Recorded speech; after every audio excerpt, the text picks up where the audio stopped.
একটি দল প্রকাশ্যে সংস্কারের বিপক্ষে অবস্থান নিয়েছে, আরেকটি দল গোপনে সংস্কারের বিপক্ষে অবস্থান নিয়েছে। একটা পর্যায়ে আমরা বাংলাদেশের রাজপথে আমরা নামতে পারতেছিলাম না, আমাদেরকে ডিবি অফিসে ধরে নিয়ে যাওয়া হয়েছিল। সেই সময় কিন্তু বৈশ্বিকভাবে এই ফ্যাসিস্ট শেখ হাসিনা সরকারের বিরুদ্ধে একটা জনমত তৈরি করেছিল প্রবাসে থাকা আমাদের ছাত্র, শ্রমিক এবং অন্যান্য পেশাজীবীর মানুষেরা।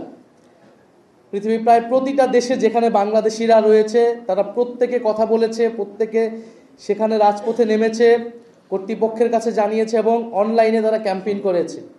এবং মধ্যপ্রাচ্যের দেশগুলোতে তারা রাজপথে নেমেছে, কিন্তু সে দেশের আইনে এটা আইন বহির্ভূত কাজ হয়, তাদেরকে গ্রেফতার হতে হয়েছে। এবং তারা কিন্তু জানতেন যে তারা যদি এই প্রোটেস্টটা করে, এই প্রতিবাদ জানায়, তাদেরকে গ্রেফতার হতে হবে সেই দেশের আইন অনুযায়ী। এবং যদি সরকার পতন না হতো তাহলে কিন্তু তারা কোনোদিনই হয়তো জেল থেকে মুক্তি পেতেন না, দেশে আসা তো পরের কথা। ফলে এরকম নিশ্চিত ঝুঁকি জেনেও তারা কিন্তু রাজপথে নেমেছিলেন।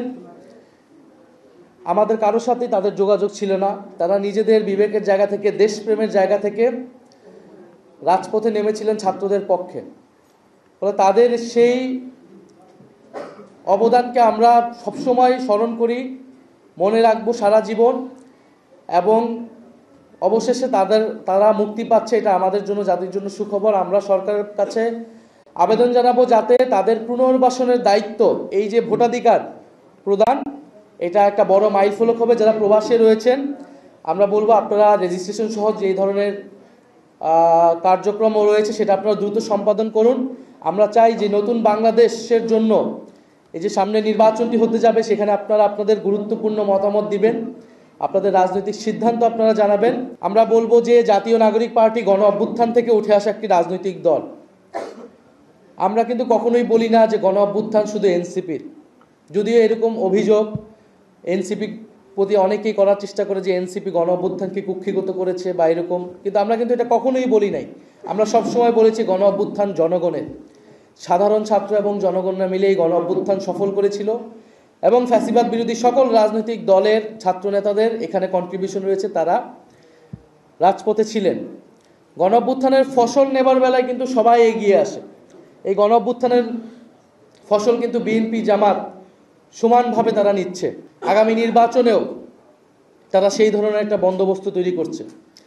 কিন্তু যখন প্রশ্ন আসে গণ অভ্যুত্থানের দায়িত্ব নেওয়ার, শহীদ পরিবারের দায়িত্ব নেওয়ার, আহত যোদ্ধাদের দায়িত্ব নেওয়ার, আজকে যে এই যে প্রবাসী যারা কারাবন্দী 24টা পরিবার, 25টা পরিবার এতদিন ধরে রাস্তায় রাস্তায় দৌড়াচ্ছেন, অফিসে যাচ্ছেন, তখন কিন্তু যে কোনো অফিসে গেলে তাদেরকে বলা হয়, যে কোনো দলের কাছে গেলে তাদেরকে বলা হয় যে এটা এনসিপির দায়িত্ব।